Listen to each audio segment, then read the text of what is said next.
తయారైపోయింది మా ఇంటి సద్దుల బతుకమ్మ. ఫైనల్లీ ఎంత బాగా వచ్చింది తెలుసా మా ఇంటి బతుకమ్మ. ఎంత ముద్దుగా అందంగా నిండుగా ఉంది.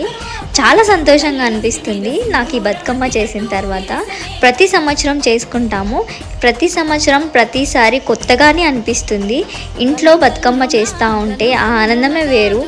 నాకైతే చాలా హ్యాపీగా, చాలా సంతోషంగా అండ్ ఎగ్జైటింగ్గా ఉంది. ఎప్పుడెప్పుడు సాయంత్రం అవుతుందా బతుకమ్మను పెట్టి ఆడుకోవాలని చెప్పేసి.